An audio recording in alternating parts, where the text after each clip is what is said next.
Hey,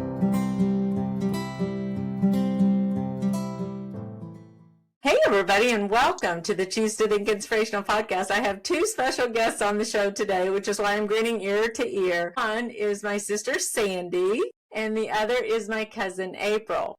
So today is a family affair, and it's totally off script. We are just going to talk about something very important in the life of my cousin. And April, I have no idea even where to start. Same. Yeah, I've been thinking, okay, we had a cousin get together. I'll just tell our viewers this, our listeners this, that we have a cousin get together occasionally. And we just had one this past Christmas time, if it wasn't even after Christmas, actually. And it was at that time that you shared that you were going through a really kind of a tough time. Do you want to take us back maybe to that time and what was going on in your life? Yeah, I was going through a very weird time. And I was, like we had talked about at our dinner, I was having a lot of anxiety, just experiencing, I couldn't sleep, just different things, super emotional for no reason, really, which I'm 44, perimenopause, you chalk it up to all of those things, of course. Right. And so I was going through that. I was getting ready to start medication for those things. I had already started medication for my sleeping to help me sleep, but I hadn't started anxiety medication yet. I was getting ready to do that. And so that's where I was in January. And so, fast forward a few weeks, I can't remember when we had that dinner, if it was like mid-January or late. I really don't remember. But anyway, fast forward a little bit, I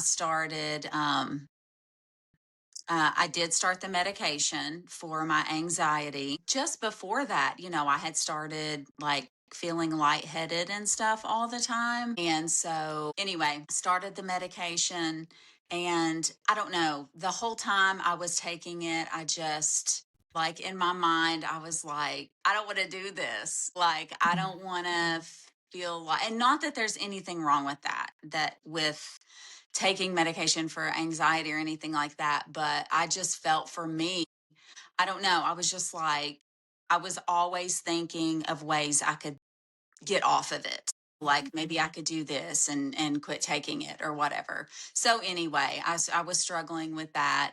Of course, still having the lightheadedness. And one morning, go ahead. Before you get there, I just want to also give a backdrop on some of the conversation that we had at the restaurant. Okay. We talked a lot about anxiety, and you weren't the only one who was kind of like raising. Everyone could relate to that because Yeah. we all go through these kinds of seasons. We all have struggle points. We all have worries and concerns and fears. It's just that at that time for you, it seemed like everything was compounding, and matter of fact, after we met, you and I decided to meet a few times. I think maybe we met 3 times, I'm going to say, if it's not twice or Yeah. 3 times. And just for some very generic kind of quote life coaching, being that I'm a certified Christian life coach, and being that I also struggled with depression years ago, it's been about a decade ago, I felt like I had something to share, and you were very receptive to that idea. So over a few months, we tried to meet, and we really unpacked a lot of things that were going on in your life. But overall, it's like, to me, as I was just putting my 2 cents in on that, you seem to have everything together. You eat very well. You exercise. You have an extremely strong Christian faith, like Sandy, like me, like your mom, like our family, so many members of our family. So that was strong. Your boys, you have 2 boys who are teenagers, kind of, up there in their teenage years. Everyone's making good choices for the most part, and that's not a troubling kind of issue for you, or at least it hasn't been. So when you look at all the little boxes, it's like check, check, check, check. everything seemed good, yet still you had this overriding anxiety. You also mentioned at the dinner that you struggled considerably with worrying about your own health and issues that might come up with health, or a lot of emphasis on, I'm going to go to the ER because I think something is wrong, or, and I don't remember the ins and outs of all of that, but we attributed some of that to, my dad passed away, your dad has been very ill, and, continuing to deal with health issues, very serious ones. And so we just wondered if some of that was being compounded on there. But talk a little bit about how you were really in tune with your body, but often thinking that there was something going wrong and maybe it didn't end up being wrong. Can you talk a little bit about that? I would tell Justin, my husband, I would tell him like I had this sense of like almost like I was just waiting for the ball to drop, like something is going to happen almost.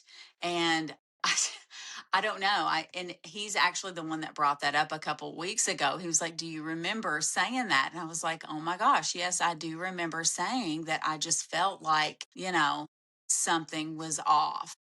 Mm-hmm. And I was just waiting for that ball to drop, for something to happen, basically. And like you were talking about, with health issues, it was always like a health issue. And I don't know, I can't really explain it. Of course, now knowing what I know, it makes more sense. But yeah, I always had like almost like a dread feeling, Mm-hmm.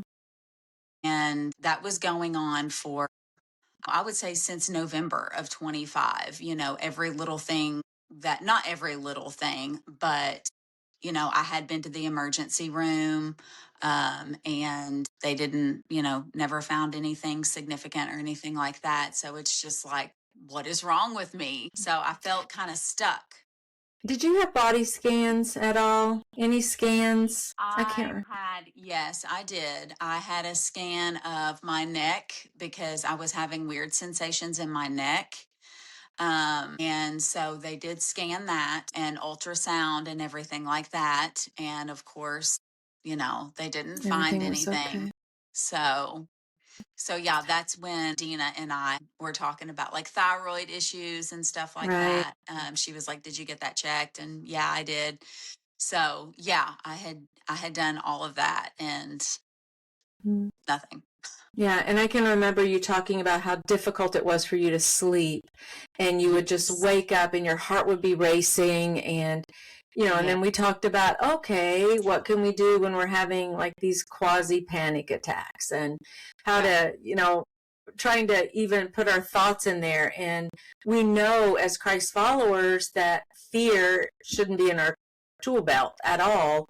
That doesn't mean we don't fear, but God gives us a different kind of invitation when it comes to that. Jesus speaks so much, even in the New Testament, and Paul writes about not fearing. However, too often we can use that to whip ourselves with, like, oh dear, why am I so afraid? Why am I giving way to fear? Why am I so future thinking, with my thoughts and my patterns, when really God tells me a different thing. So it's much easier not to be fearful. It's easier said than done to actually get a hold of all of that and what that really means, and then apply it to our lives. But for you, those nights, Well, I especially remember, when were the you're experiencing things physically, it's very hard to do that. It's very Mhm. hard to just be like, don't be afraid. And, like I said, when you're experiencing things physically, it's hard to let that go. I mean, you can't. I couldn't. I mean, I couldn't just be like, "Okay, God, I'm giving this to you." I couldn't do that.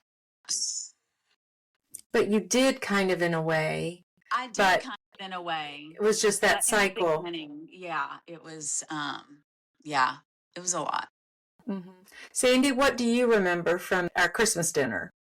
What I remember is a lot of conversation about creating all these scenarios in our minds of what it might be and letting our thoughts run away with us in that regard, not getting a firm grip on what was actually happening, not recognizing it. I remember us talking about, like it could be something in your throat. But then someone said, "Well, what if it's not?" But then you said, April, "But what if it is?" And it was like all this creating or thinking about what it could be, what it might be. Um because the possibilities were so endless, and getting checked, and everything was checked off. Nope, that's not it. That's not it. That's not it. That type of thing is what I remembered. I also remember just how much I was so appreciative of everybody being so honest with their feelings. I mean, I learned a lot from Christy, your sister, about struggles that she was having with her kids, and me with concerns over my boy, and just trying to handle the challenges of parenting teenagers slash young adults. Yeah. Those are issues that everyone can relate to. And I mean, you can just picture a group of gals, all cousins, and then your mom came along. So our aunt, who's very close to our age, by the way, because our Aunt Carolyn, if you've been a podcast listener for long, you'll remember that my dad was one of 10. And Dad was on the older end of that whole line of 10 children, but Aunt Carolyn was the baby. So she was also there, but it was a great time of connecting and just sharing our lives, and kind of getting to pull back the curtain a little bit on what's going on in everyone's lives. And we don't get to do that very often. So it was really special for that reason too. But you were kind of on the hot seat, so to speak, a little bit, April, because we all empathized with what you were going through, and it seemed like just such a real hard time. My heart went out to you, and that's why I was so grateful to be able to chat with you even after that, and just to kind of say, oh, this is my cousin, we're cousins, and being able to share the load just a little bit was a real honor and a privilege for me. There was a point where we were supposed to meet, and we got canceled, and then we went the next week and canceled again. So what was going on then? Do you remember, April? So, yes, I was not doing well. I was emotional. I was not understanding what was happening to me, and I didn't want to meet. I understand. So that morning, I The will, next day. Yeah, the yes, the next next day. day on the 19th, that we were supposed to meet on the 18th, on the 19th. Um, I knew that mom was not working. I mean, that's one of her days off or whatever. So I called and I was like, will you meet me at the emergency room? I'd had enough. The lightheadedness was not going away. And that was really my only symptom, honestly, was the lightheadedness. I didn't have any headaches. I was experiencing the anxiety and the emotions, but I didn't link anything at that time. I didn't think that that had anything to do with my lightheadedness. I just thought I was a normal 44-year-old perimenopausal woman. So, anyways, went to the hospital, told them all of my symptoms, that I'd been lightheaded for weeks, that it wasn't getting any better for the last just few days, probably maybe a week at best. I had noticed myself having to concentrate more on things that should have been just automatic for me. I was like, that's really weird, that I'm having to do that. So naturally I told the doctor at the hospital that as well. And, the first thing he asked me was, have you ever had your head scanned? And no, I haven't. I had everything scanned to like right here, like from here actually, it was like from here down, I had a scan. And so, anyway, so they sent me for a CT scan, and of course, they found the mass. Um, and he came in and told me that they had found a mass in my brain, and he wanted an MRI. So we did an MRI, and they found the other one. So there were two, one on the right, which was the size of a ping pong ball. And then there's one on the left, about the size of a pea. So one significantly larger than the other. When you get that news, it was just like, I don't know. It's it's just very surreal. I mean, you never really know how you're going to respond. Um, I'm typically pretty high strung, and I was very calm about it. Still to this day, I mean, I know why I was, but um, it was it was almost like he wasn't talking to me. You know what I mean? That's the only way I know to explain it. Of course, mom was there with me and she prayed with me. I called Justin and told him, and I was so calm over the phone when I told him. He didn't believe me. He was like, "You're What a lying." joke. Yeah. Yeah. And I was like, "No, I'm not lying."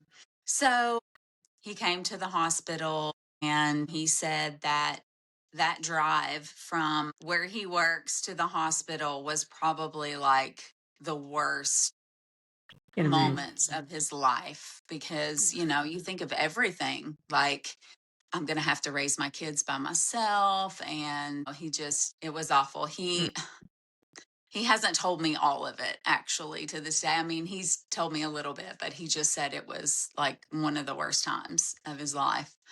But anyway, so he gets to the hospital, and at the hospital that we were at, he was telling me about the scans, and he did say some reassuring things in terms of what the mass looked like. He said it didn't, it appeared to be, I can't remember the exact word he used, but basically, like it appeared to be kind of confined, I guess, to where it was.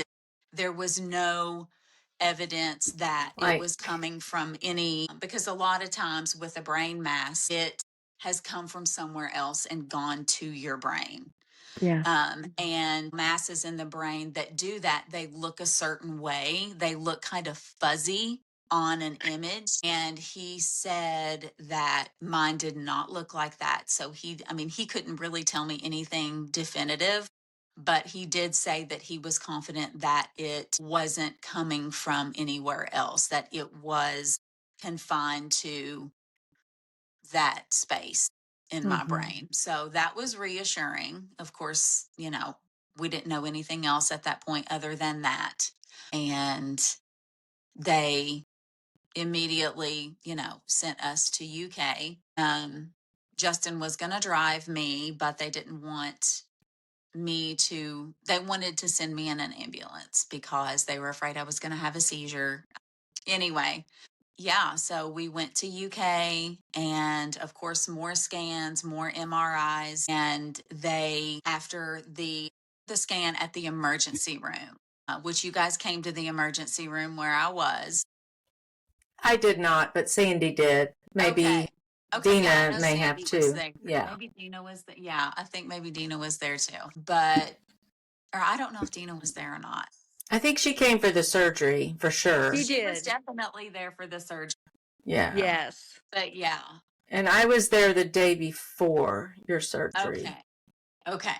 Yeah, Yeah, things are still a little fuzzy.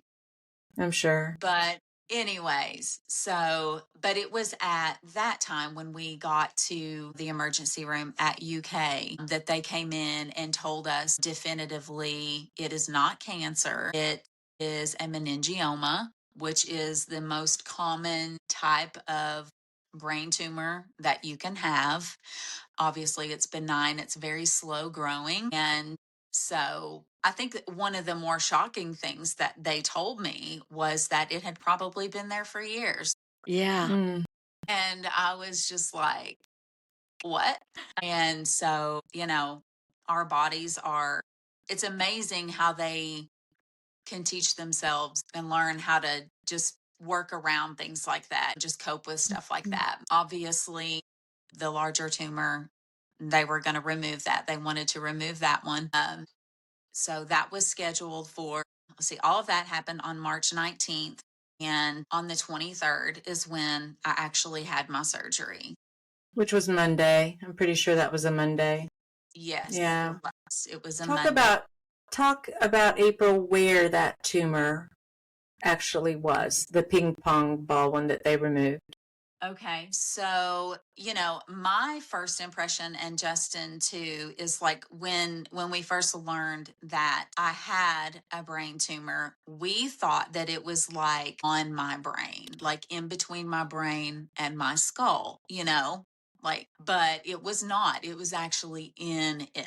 And it was kind of in the area that control that tells you where you're at in space, kind of. Okay. So that's why, and of course, the lightheadedness, was caused by my brain was swollen and it was affecting the area that controls the fluid. So it was Yes. messing with the fluid in my brain and where it was going and how it was, I guess, producing fluid. It was in that area. It's kind of, as I understood it, kind of deep into the brain tissue, the brain Yes, itself. it was. And the pressure that you were feeling, it's the area where the cerebral fluid is made and then is being circuited out. And so that may Yes. have been, I think, didn't they say that explains some of maybe the neck pain and down into the spine, kind of, because Yeah. it's connected also to spinal fluid. Yeah. Yeah, the Yeah. pressure that I was experiencing. Well, let me just say on the other end of that, when I found that out, that seemed a lot kind of scarier to me, that then they have to go into the brain. And that just seems, it even seems frightful to think about. Matter of fact, I got onto YouTube and I decided to watch like some brain surgeries and We just did to too. see If I would have why, watched it. yeah, Did maybe too. after the fact. Oh my Everyone gosh. does. But even the way they have to like drill into the skull and then, make the incisions. And I'm now following this neurosurgeon because to me it's also very fascinating that some of the tools they have, like one of the drills, it actually stops immediately before it actually hits there's a lining around your brain even. I mean, it's just, there's so many layers there that we don't even really think about. But the whole time I kept thinking, I can't believe my poor cousin April has to go through this. Something just seems so bizarre about that, even though it is such a common surgery. But it scares the bejeebas out of you to have someone go into your brain. That Yes. was Well, tough. and so many things could go wrong. I'm like, what if they mess up something in the motor skills part of my brain I mean, you think of everything. Like, what if they accidentally, Absolutely. or what if they can't wake me up? I was I thinking know. stuff like that. I remember saying to the anesthesiologist when she was rolling me in there, I was like, just make sure you wake me up. Get Like me she's like, up. well, That's she right. said, most people tell me make sure that I'm completely asleep before you start. And I'm like, no, you make sure you wake me up. Well, that's another issue because some people have brain surgeries fully Awake. conscious, I fully, know. and they're like playing the violin because they're kind of maybe slightly, doing some investigation Yeah. while they're in there And I've and had a learning couple of about the people ask brain. me, were you asleep? I'm like, yeah, I was. Yes, I don't want to hear Very any of much. that. Yep. Yeah, I don't blame you on that.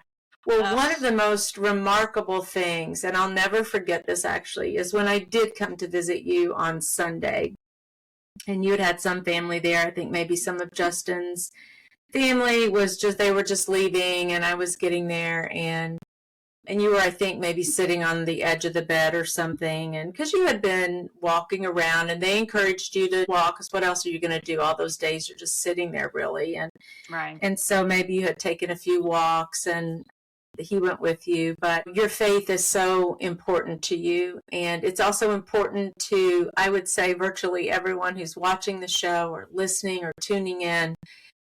This is one of those divine appointments that you had. I remember talking to you a little bit about that, or maybe I wrote that in a note, how sometimes, God taps us on the shoulder. We don't know why, and we don't understand it, and there's no place to really put what we're going through, at least not at that moment. But as I sat there, you said something along the lines of I have a story. Mm-hmm. And you said, I can't wait to tell my story.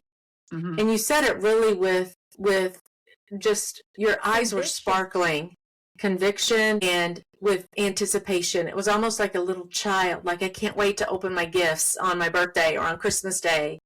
It was very moving, and I felt so grateful in my spirit. I'm like, oh yes, you will have a story. And then it was later, as I was thinking through that, I'm like, I've got a little teeny platform here. I would love for you to tell your story on the show, which is one of the reasons I invited you on. But what would you say is your story, or what part of all that you've experienced is your story that you wanted to share? So I think the biggest takeaway for me is I don't know exactly how many years that was in my brain, but regardless, it was a long time, obviously, we know. And just the fact that God kept his hand on them, that they did not turn into anything dangerous is everything. I said I wasn't going to cry. That's okay. But because he didn't have to, he didn't have to do that. He didn't have to protect me from that, but he did. He it's just amazing. And that, and not just that, but even, my whole life he's done that. One time when I was walking, because I walk a lot, I just felt like I heard him say, like, I've brought you this far, why would I ever abandon you? And I don't know. I think it just really grew my faith. And that is what I want to share with people, whoever wants to listen. It's so, yeah, it is. It's endearing, but that's not the right word. But we grow to love our Heavenly Father so much more as we walk through such trial and hardship. Mm-hmm. And it's such a personal road that we walk. And it's almost very hard to even explain that. But it's like you never are closer to Jesus than those times where you're really, really, really under a trial or in a trial or walking through it. We sense his presence so much more, so much greater in those times, or some of us do anyway. And they're very sweet times, even though extremely difficult and laced with fear and a whole bunch of what ifs. We just continue to look to him, and he's always there. His presence is so comforting for us. And I think also a part of your story is we were kind of saying, okay, I'm feeling really anxious and I'm feeling really out of sorts. And I was having you do can and can't control lists and, pulling out all the tools to do. And even how sweet for a father to look down at his daughters and think, oh, just God love their hearts, like I love their hearts, literally. I'm sure that was so endearing for him. We had no idea what was really going on, the physical elements that were happening and that were causing so much of the issue. And we just don't know those things. But through it all, you never let go of your faith. You never threw your hand up. You never walked away. You just kept pressing in, and that's very encouraging for a lot of us. I never questioned why, because I feel like I know that God understands when we do ask why, but I didn't ask why. Once I found out, like I said, that it wasn't cancer, I just knew that, like I said, he had kept those. I just pictured in my mind him with his hand on them, just like, you're going to find these one day, but it's going to be okay. I am so grateful every day because I could have had a completely different story. Well, Victoria and I were talking about you afterwards, after you had come through the surgeries and just how you were during the whole thing. And Vicky said something like, all of this worry that you had experienced prior to your diagnosis, just all the, what if it's my throat? What if it's my neck? Something's going on. I don't know what it is. And now I felt the same thing that Victoria did when you had told me that you couldn't wait to get on the other side of this. You were so excited to tell your story. And Victoria said to me, yeah, talk about a testimony. What does she got to worry about now? God's just taken her through this surgery and she's landed on the other side. There's nothing to worry about. April is Yeah. done. That worry is no longer. And it was amazing and it was so beautiful to see you and Justin together in the hospital. And it was a tangible Yeah. love that anybody could feel, just the way that you were speaking, the way that he was looking at you, the way that you were looking at him. I really felt privileged to witness it, honestly. I think Justin, I've never heard him speak so much. He's always very friendly, and he'll say, I'm doing okay. How are you, Vicki? And, things like that. He demonstrated as such a leader and a protector. And I saw him as the head of the family. I mentioned, I asked something about the boys, and he's like, well, they know the Lord. They've got the Lord. As if, okay, they've got the Lord. That's all they need, even though, my goodness, they might be scared spitless, but Yes. he just concluded it was almost very matter of fact. They know the Lord, they have him. Matter of fact, that day I think they were hiking out at the gorge or something, and he said they pray, and so they're praying. It's like, what else do you want me to say? That kind of summed it all up. But also to your point, Sandy, about having the story, just connecting the dots there, where what else is there left to really worry about? You've come through the whole side of being so worried and anxious and fearful, and I don't know if we really drove that down enough, because when we saw you at Christmas time, it was almost shocking to us in a way, because that's the thing. You always look at people and you think, oh, they've got their acts together. They don't ever have any problems. They don't ever, they're always just so Sally, super Christian. Not that I ever necessarily thought that about you or anything like that, but just in general, we present that way to other people. So it was really telling when you shared some of the struggles that you were having, and they seemed very intense to me. Very, I was concerned, and because it wasn't, you seemed like you were trapped. Little did we know at that time even that so much was going on. But the note to self is that nothing catches God by surprise. Mm-hmm. He is able to do anything in us and through us. And what he asks of us really is just to keep looking to him, keep talking to him, keep trusting him, and he's going to do the heavy lifting for every aspect of our lives, even the really, really difficult ones. Yeah. Yeah, absolutely. Even when we were in the emergency room, Sandy, you were there when Mom prayed with that boy in the hallway. Do you remember that? I do. Yeah. So, who was that? Who was the boy? Powerful moment. I mean, there was the emergency room was packed. I mean, it was packed. People were in the aisles, and luckily and thankfully, April had a private room, but there were people just lined up along the outside, and Aunt Carolyn was coming in and out, and this young man sitting outside. I said something along the lines of, are you a Christian? Or I feel like, yeah. He heard us, I think, either talking about God or maybe or something. Okay. He overheard us. And that, I think, kind of prompted him to ask Mom or to tell a little bit about himself, which is that he went to church but wasn't currently in church, maybe some kind of situation. I don't know. But anyway, I think you go ahead. I didn't mean to interrupt you, but I think that's how he knew to Mom. Here again, the presence of God was everywhere. And in the middle of all of this, I'm thinking about Aunt Carolyn, and her daughter is here. Her youngest daughter is in the hospital, in the emergency room.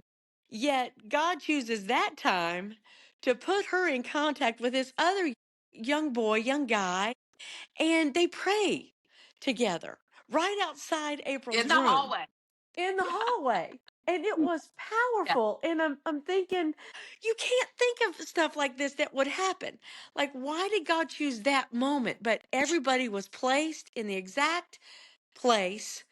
They were put in the place where they were supposed to be at that time. And Aunt Carolyn Hmm. had the presence of mind to be able to pray and counsel this young man. All the while, her daughter was in there going through scans and finding out all this information. And I'm, in my head, it's kind of like just little, like, wow, what's going on here? How is this happening right now?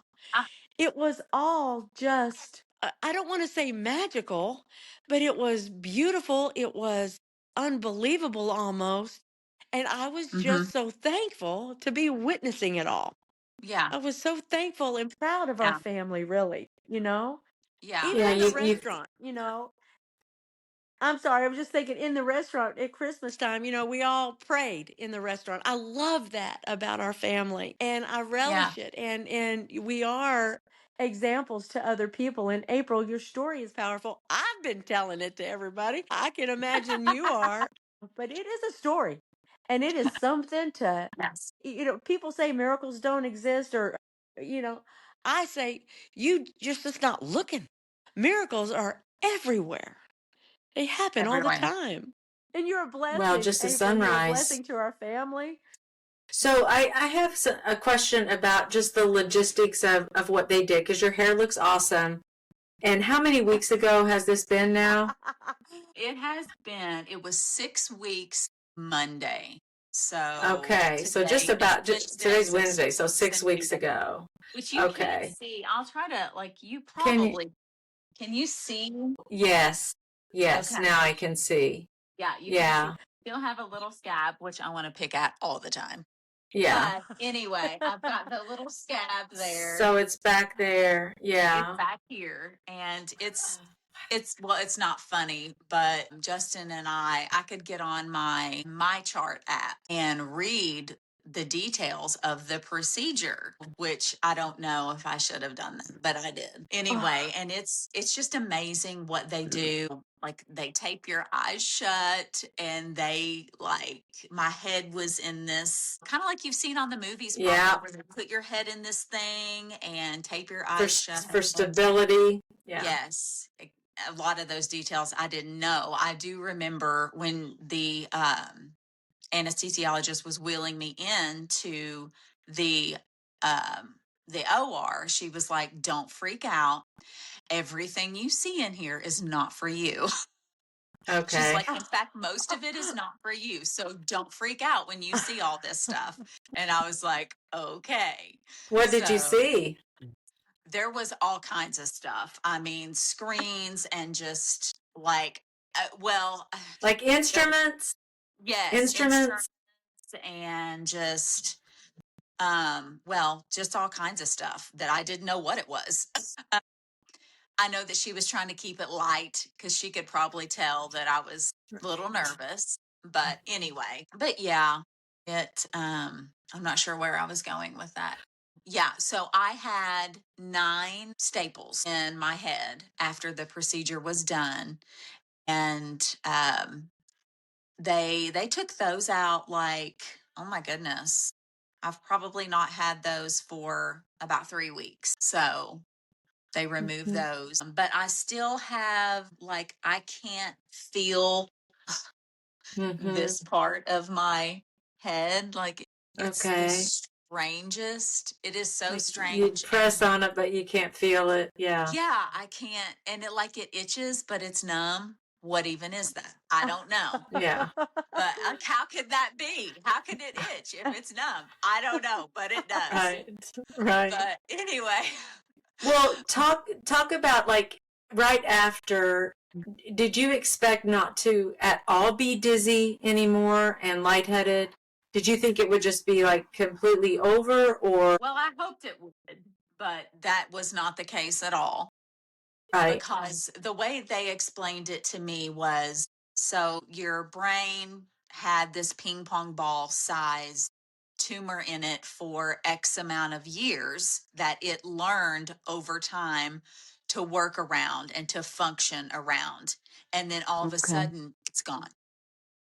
So your brain's like, got Have this. to, Yeah, it's got like this space, and it has to basically figure out and retrain itself how to use that space again. That process was very weird because I'm not lightheaded anymore, thank God. I'm actually probably about a week ago, my lightheadedness it's went gone. away, and I have not been lightheaded for, I would say, a good solid week, which is Okay. amazing. That's good. But I would have sensations, my arm specifically, Mm, of course, because right controls left, left controls right, I guess. But I would have really weird sensations and tingly things, and I just felt off, and I really didn't know how else to explain it. I don't feel mhm. that way anymore. I feel like April again,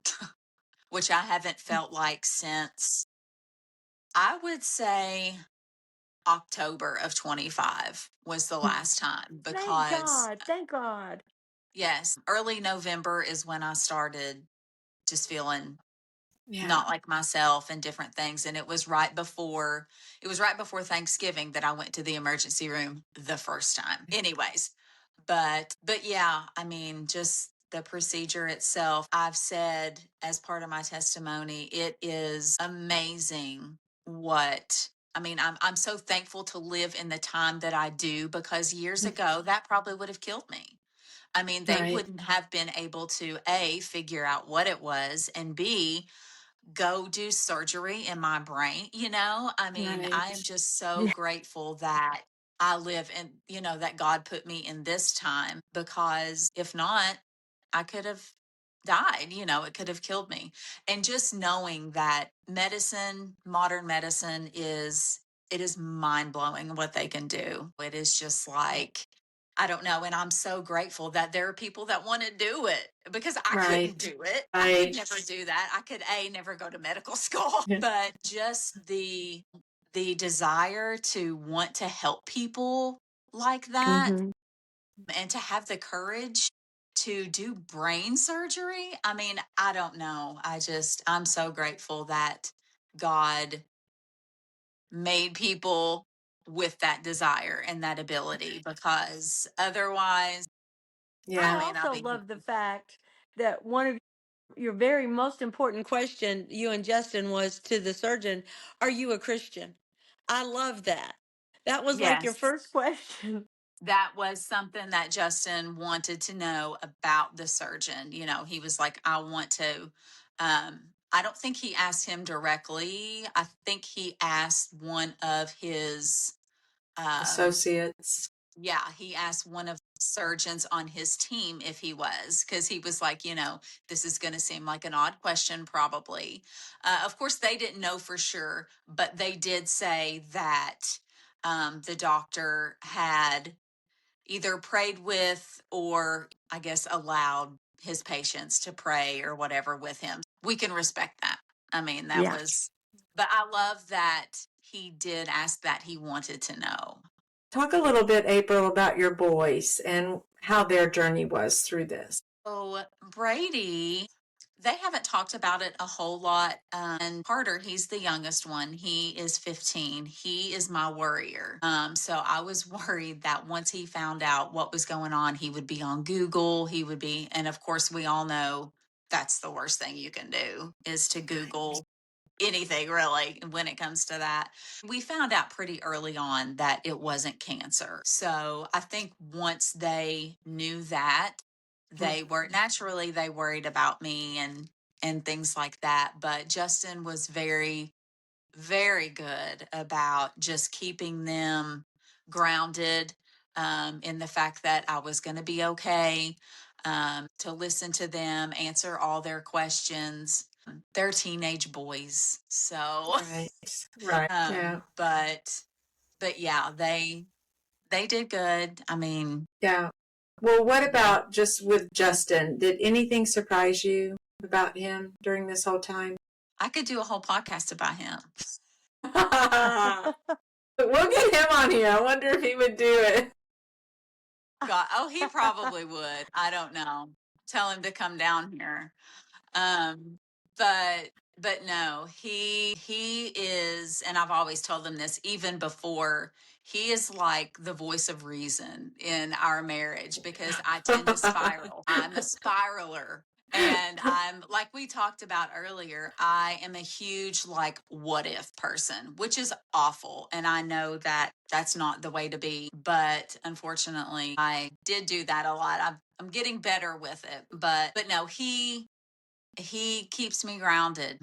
He quotes scripture to me, and he was amazing through all this. He really was. I'm not just saying that because he's my hubby, but he really was.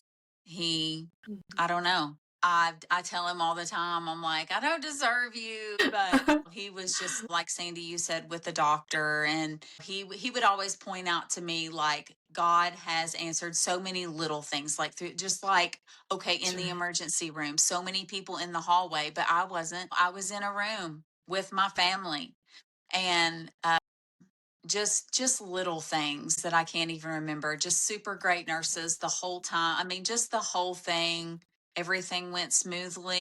Just everything, and he was always there to kind of like point those out to me because I would get down in the hospital, I would get emotional. And I know there was one night where I think it was the day after surgery. I was miserable. I was in pain. And I was like, this is hell. Like, it was bad. He was always there to lift me up and plus try to take care of the boys. And I don't know. God gave him to me, and I don't know why. Yeah. Just very stable, like a little bit of an anchor. Yes. Yeah, my Yes. Jim, I call him. He's a bit like that too. He's Yeah. very just even keel and Yes. steady. Yeah. Yes. Yeah. Yes. And that's nice for those of us who are like, what? Yes. It's very helpful. Absolutely. Well, April, kind of as we wind this down, what would you tell to the lady who just got that diagnosis and said, we've discovered that you have a mass in your brain, you have a tumor in your brain? What would you tell her? So I would tell her, kind of like what you said earlier, Vicky, that nothing takes God by surprise. This is not even my body, it's his body. And he I hate to say he put that tumor there, but I mean, my body is his, and he knew it was there. He allowed it to be there, but he also kept his hand on it and on me. I could have been having seizures, horrible headaches. I mean, nobody understood how I was not having like Yeah. colossal headaches. Wow. And I didn't. And so I would just say that, as cliche as it sounds, God is in control. Nothing does take him by surprise. And he just kept me through all of that. He kept his hand on my body, on his body, and he protected it because he did that for a reason. I mean, there's a reason that he preserved me. And I think that, he could do that for anyone, for all of us. Very Yeah, good. that would be what I would say. Mhm. Sandy, do you want to add anything as we close? Any other final thoughts or questions that you may have? It's so hard when you go through tough things. I do ask why, and I do wonder why. Unlike my sweet cousin April, I do question and ask God why. But inevitably, always on the other side of it, after the fact, it always makes sense. You always understand that's why this happened. This why X Yeah. happened, so Y and Z could take place.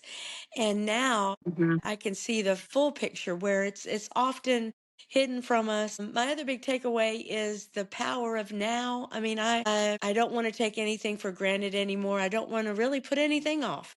I am here. I want to continue on my own health journey. I was talking to the Florida cousins on the way, and I said to June, you know what? I'm going to make a change. When I think about somebody, I'm going to take action and I'm going to call them.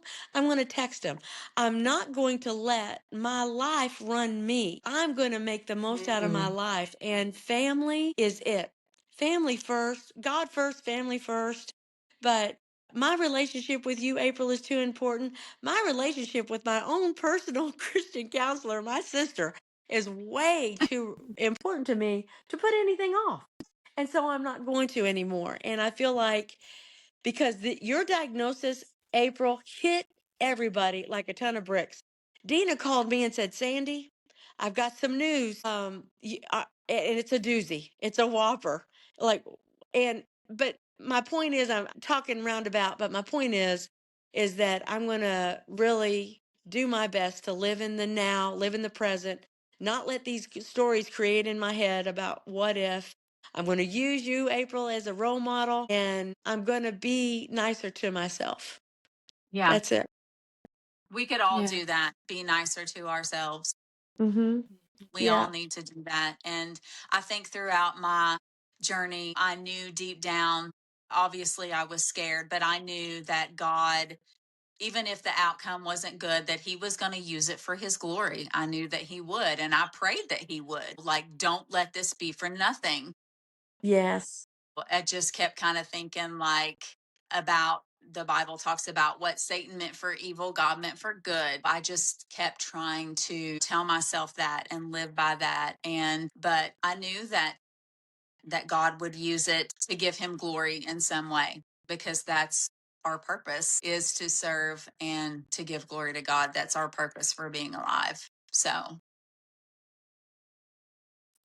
That's what we're doing here tonight and on the show, and keeping that perspective. So many amazing truths and meaningful recollections that you've shared, April. I thank you so much. And Sandy, you too, of course. And yeah, I'm so glad you answer my phone all the time now, Sandy. So when I call, you're just always like, hello. You know, I call Sandy all the time. I mean, like all the time. And one time I told her, why don't you ever call me? And do you know what you said, Sandy? No. You said you never give me a chance because I'm always calling her. It's like there's no break in there. I can't break in. But that's important, and it's odd when people call. So I got a call from a friend yesterday, and I was like, "Oh, hi!" And I hadn't heard from her. I mean, she's one of the people who call. So it is so nice to kind of have that perspective on things, because I mean, the Bible does say that there's a day appointed for each person to die, but in the meantime, there are so many things that we can do and shifts that we can make and changes. And so this has been so impactful in your life, definitely a life changer. And I'm sure that some of the impact of what you've been through over the last year or so is maybe we're just now scratching the surface of it. Who knows how else God may develop that. But thank you both for coming on to the show and for sharing the story and allowing me to be a part of that sharing. It's such an honor to be able to do that.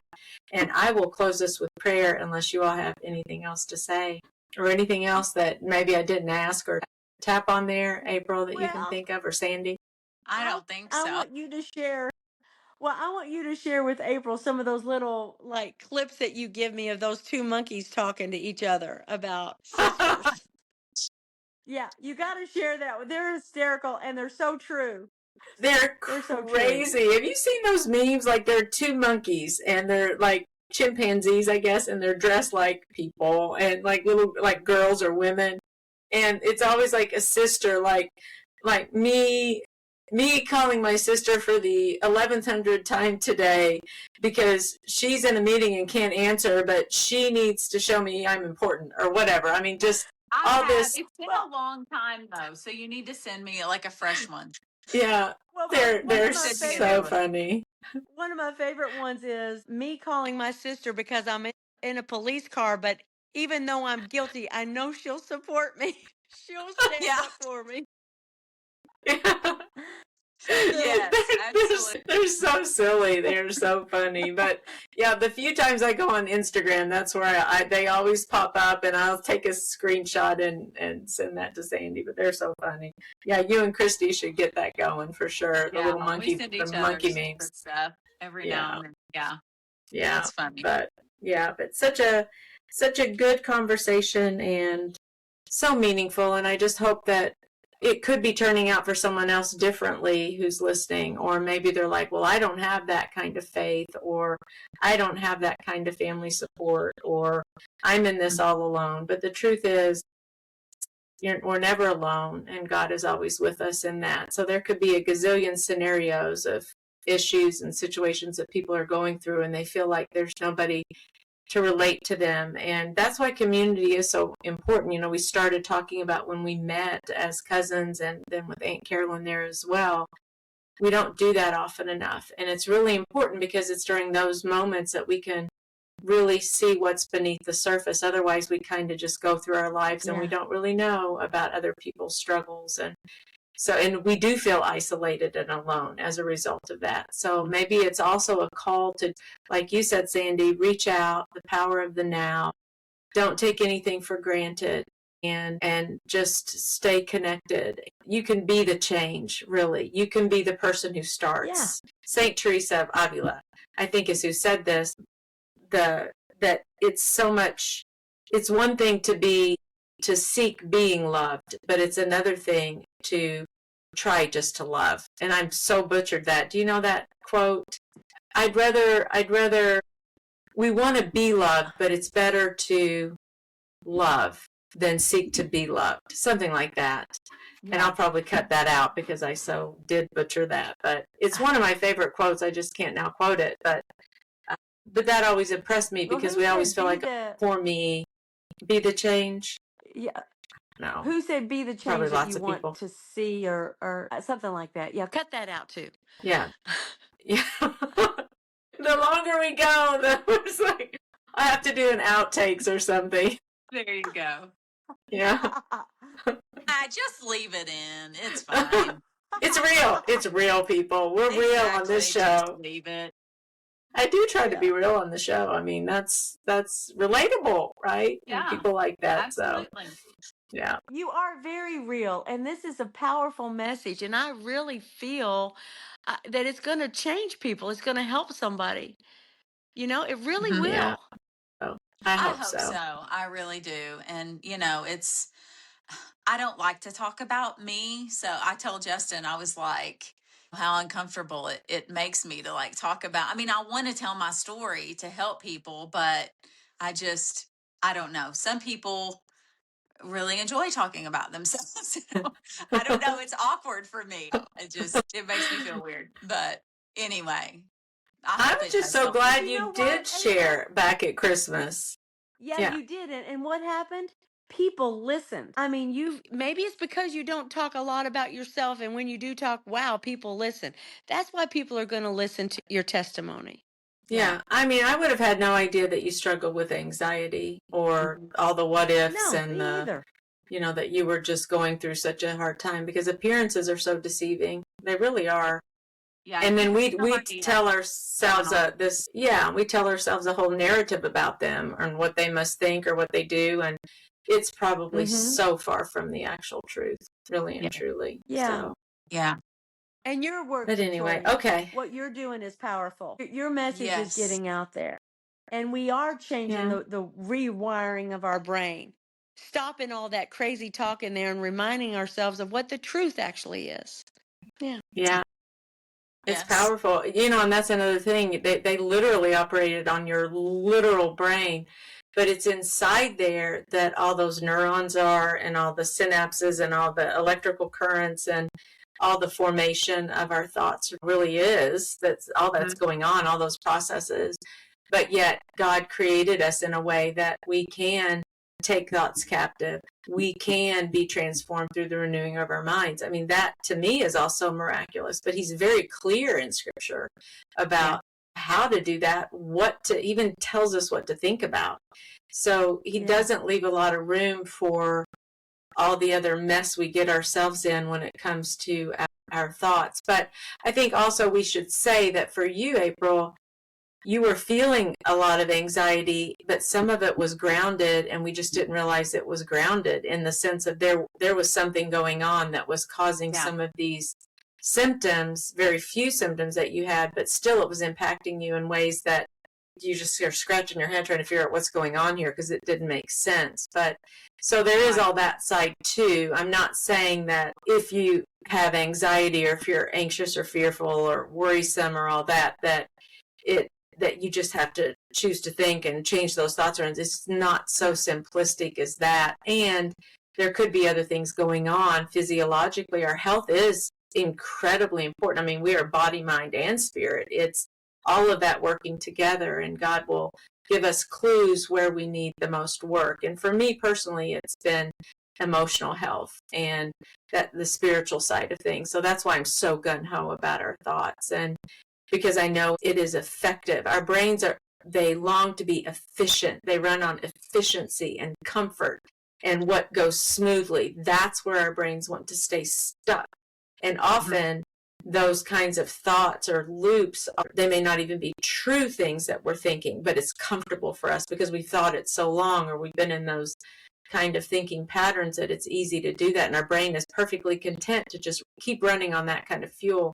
So it takes a lot of friction, and it's not always easy to change our thinking patterns. And that's what I'm really passionate about, because I've seen the difference that it's made in my life. And it's, I'm going to say, relatively easy to do. It's a new habit, and your brain doesn't kind of like the friction there. It's uncomfortable, and nobody does. We want instant results, and brain change, as I've seen it, is not that fast, but it is so doggone hopeful, because if our thoughts get us in a bad way, then our thoughts can also get us out. And that's just general housekeeping, I think. Just something general that we should all be doing, which is why I'm writing the Sacred Thinking devotional.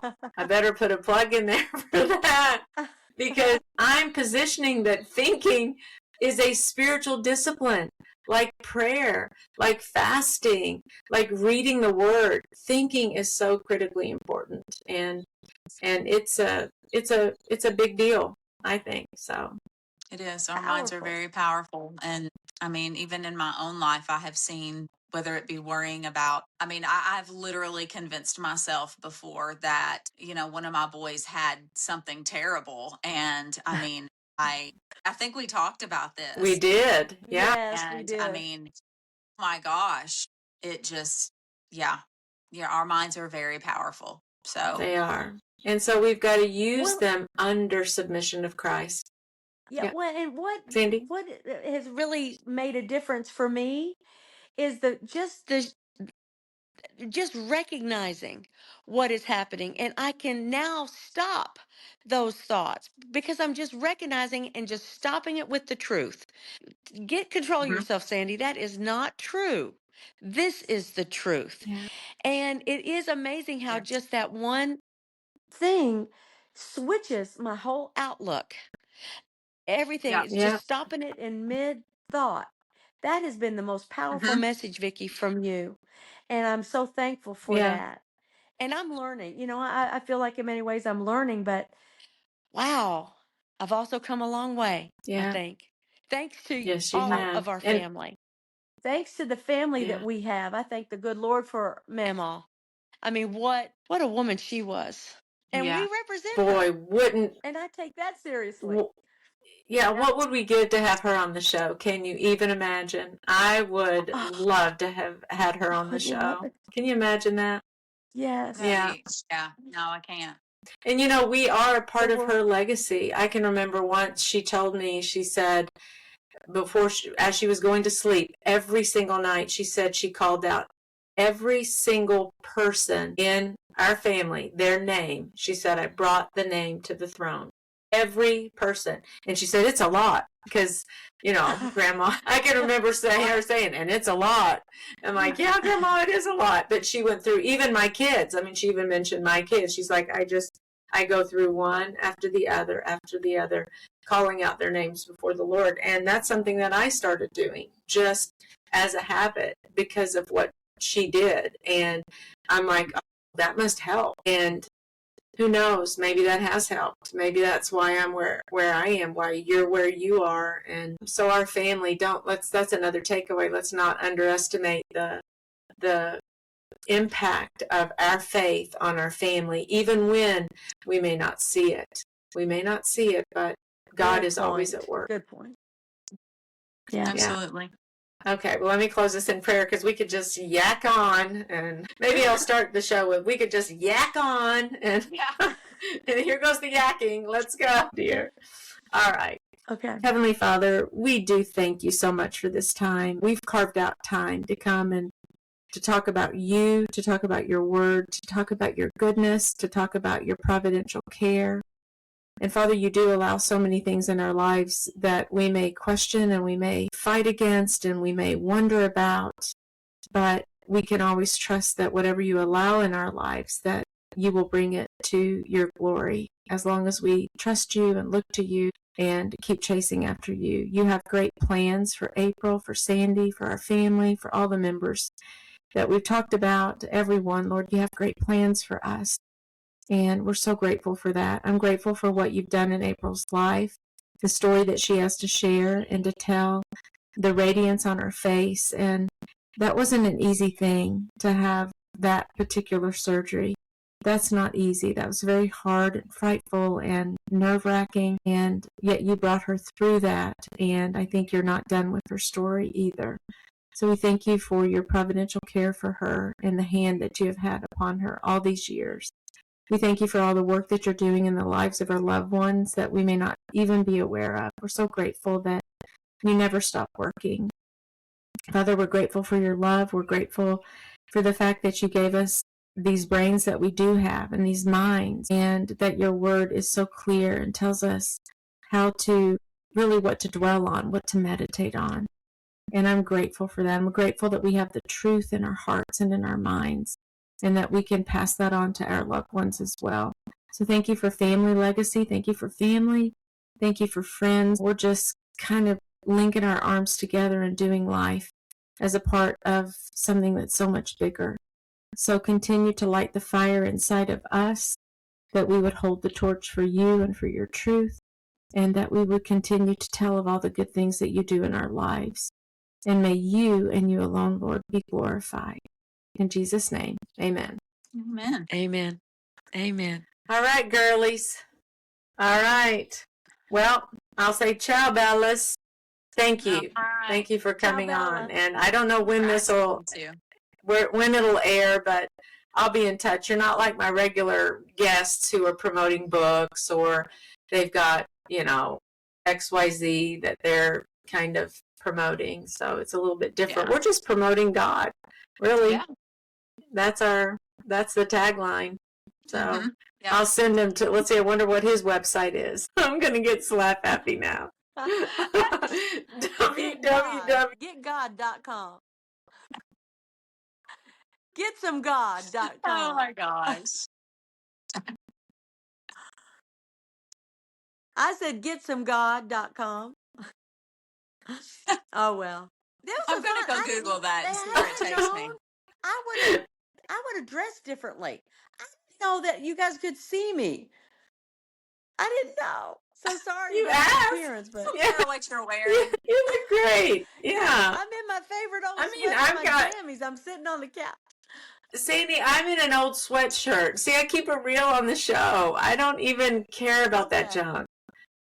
That's not Okay. that's not the purpose. But I will tell you that I have glasses that have holes in them. What? Because I can't figure. Yes, I can't figure out how to get the glare. My ring light. But I think I look better with glasses on. I look smart. That is great. I would have never known. I had to do, like, if I wear my other glasses. Yeah. You see But how not the. that Okay. Okay. Yeah. Oh. That's what I Gotcha. can't have in there. But it's really problematic when I'm doing a podcast. I have to enlarge the font really big on my prompter because I can't see. So anyway, we keep it real over here. That's we really do. I love it. Yeah. Well, kinda. Yeah. Well, girls, Well, and okay, so my glasses are Yeah. they do have lenses in them, but they're not prescription. They're just like the blue light ones. Oh, yeah. So, Yeah. I mean, That's don't feel good. bad about because I'm kind of fake too, because they're not prescription or anything. So anyway, it's all good. Yeah. I need to put my blue glasses on. Do you have those, Sandy? Like after a no, I certain just hour, have you go to those readers. blue These are glasses? readers. I love them.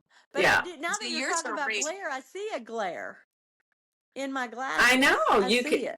Yeah, just a little. And I have not to this day figured out how to, like, even if I get the ring light somewhere else, the screen itself emits light, and so even that light will reflect back on my glasses. It's the most infuriating, frustrating thing. So I Yeah. just thought, heck, Pop them suckers out. oh, they're Dollar Tree. They're Dollar Oh. Tree. There you go. It's not. Yeah, it's not like they're expensive. Anyway, all right. Well, All my right. glare We is will going see you down. all later. I'm gonna lose you all. I know we've talked Okay, an hour and a well, half. It's like this is like 4 podcasts. All right. Yeah. See ya. Bye, girls. Okay. Bye. Love you guys. Love you. Love you.